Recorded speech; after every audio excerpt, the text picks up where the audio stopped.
Hey everyone, figured it was time for an updated video on washing your vehicle with Optimum products or Opti-Coat Maintenance products as well if your car is coated or non-coated, but this vehicle is coated with Opti-Coat Pro, so I figured it was time to do a new video. First steps is I do spray down the wheels with Optimum FerreX to help break down the brake dust, and then I move on to a foam cannon with the pressure washer using Optimum Power Clean mixed at a 3-to-1 or a 4-to-1 ratio with water, just so that it's not full dilution. And then obviously, as you can see here, to go over the entire vehicle, and then it comes time to rinse it all off once it's all covered. The big thing is if you're using the Optimum Power Clean in direct sunlight, try to not let it dry. It's not going to damage anything, but it will just create a bigger nuisance to clean up the longer it sits dried. So I only let it sit for a little bit. Cars that are a little bit more dirty, more soiled, might take a little bit more sitting for it to break down some of the stubborn dirt. But other than that, usually on a coated car, everything comes right off. You can also use this time to use any sort of tar remover on some overspray behind the wheels usually, and hit any annoying spots with Power Clean on some bugs that have maybe caked on the front end. Make sure you do rinse off all of it, especially on the glass. It can etch the glass a little bit more than it will the paint. Don't ask me why. This is just my personal experience, but it is mildly fixable depending on how bad it gets.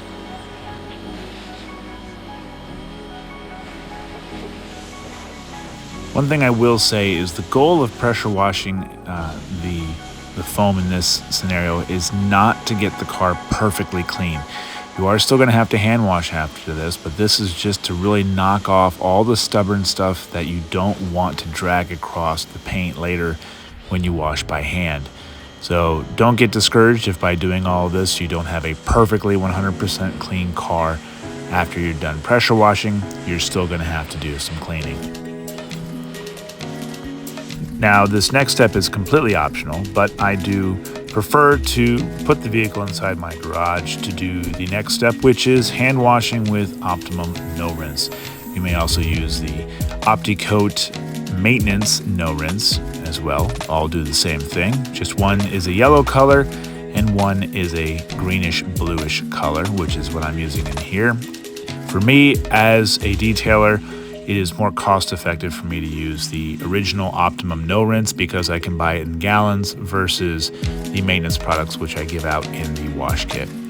Now, the trick to this here is you do not use pressure to push down on your sponge. You can kind of see by my hands before I sped up here that I'm really not holding it with any more than 2 or 3 fingers. And you just go back and forth. Now on a white vehicle, it is a lot easier to see this because you can actually see when the liquid goes from clean to dirty, and then the more you keep dragging it across, flip the sponge and keep working the area, you actually see it go back clear again, which then you know you've got that spot nice and clean. Again, do not push down and really apply a ton of pressure with the sponge. You will only increase your opportunity for scratching the investment that you just paid a lot of money for. Next up, you have 2 options here for drying. One is this method, which is putting the Opti-Coat Hyper Seal. You can also use Optimum Opti-Seal in this step to dry slash protect at the same time. So this is the waffle weave drying towel, and I usually put a couple sprays on the towel, and then for the hood I will do a couple extra sprays, maybe 3 to 4 per side because there are larger panels. Again, not putting tons of pressure down, just enough to hold the towel in place, and keep working it until you see all the moisture bits are off the hood and you have a dry hood, and then you also have a nice sealed and protected surface. Now here I'm going to show from the side angle how I wash the side. Same thing, make sure your sponge, you rinse it out a few times. I have a grit guard in the bucket, and then not using a lot of pressure, just enough to hold it up onto the panel. Go over all the areas as you would anywhere else, like you would with a sponge and soap. But in this case, there's no soap. It's just a no rinse. Make sure you get all your spots, and I'm going to show you in this method a different drying way, and it's not for everybody, but it happens to be the way that I like to do it, and so I will show you that next.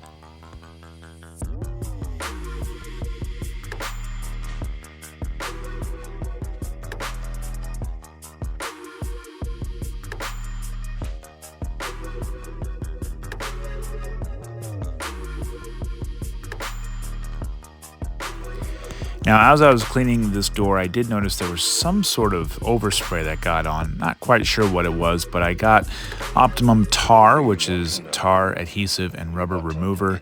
Sprayed that on the affected areas, and I let it dwell for a little bit. Didn't need a whole lot, and then I came back with Optimum Power Clean once again to help break that down a little bit further, and then once again with my Optimum No Rinse, just lightly went over. And I like to do little tiny circles like this. Again, I'm not pushing very hard, and I just want to emphasize that. You're going to hear me say that several times, but I cannot say that enough.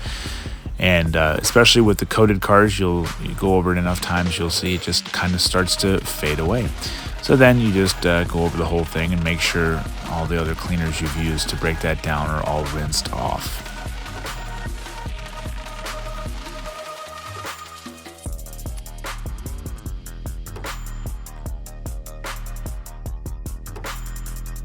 So this is my preferred method of drying. It is a nice little forced air blower, and it is really powerful. And the reason why I like doing this, it's not just because I don't have to use a towel, but I specifically like using this like around mirrors because of all the water that gets inside the nooks and crannies and behind the glass. Everyone has ever washed a car has dealt with this, where you dry it and then you open the door and then water just comes pouring out of the mirror because you didn't dry that. So this kind of helps eliminate that frustration in the future. So I get into all the nooks and crannies with it. I can provide a link in the description for it on Amazon. I really do enjoy using it. I do happen to then do the entire vehicle with it. And then I come back later, which you'll see in this video, with a towel and the Opti-Coat Hyper Seal, just to get anything that I might have missed in the process, but also to still seal up the vehicle to make sure it has a little extra protection on top of the coating.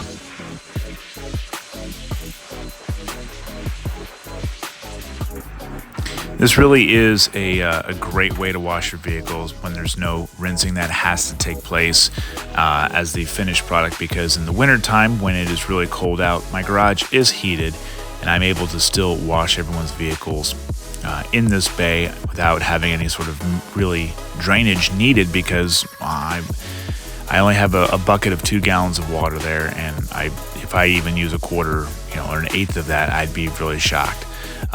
It's a really effective way to do it. I have absolutely enjoyed this process. I've switched over about 7.5 years ago, and I don't see myself going back anytime soon. So I hope that this process does help. And in the description of this video, I will put all the dilution ratios that are needed. You can't use, well, you can, but it's really wasteful to use all of these products straight 1-to-1.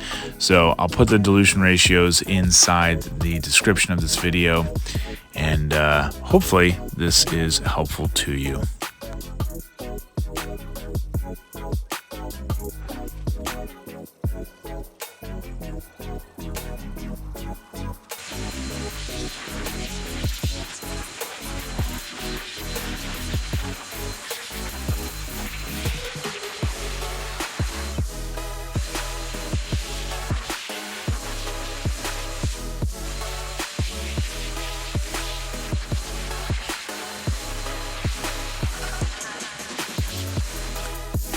So as I mentioned, after I dry off the entire vehicle with a blower, I then go back over the whole car with a towel, either a microfiber or the waffle weave towel, and Opti-Coat Hyper Seal. And I usually spray 1 to 2 sprays per panel. It's gonna depend on the adjustment of the nozzle, how much is coming out.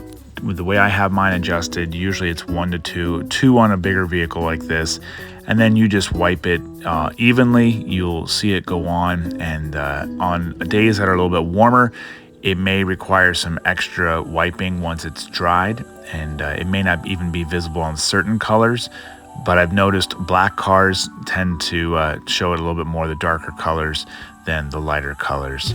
But it's pretty simple. I cannot emphasize enough, please do not use a lot of pressure. just enough pressure to hold a towel or the sponge up to the surface, and that's really all you need to do.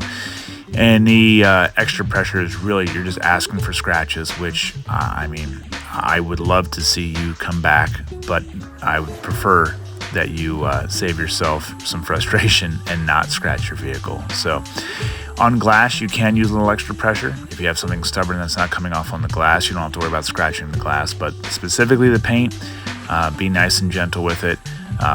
When in doubt, let it fester, let the cleaning products deteriorate it instead of using pressure. And that is it. Thank you very much, not only for your purchase and your support, but for watching this video, and hopefully you have found it helpful. Thank you all, and I hope you have a good one.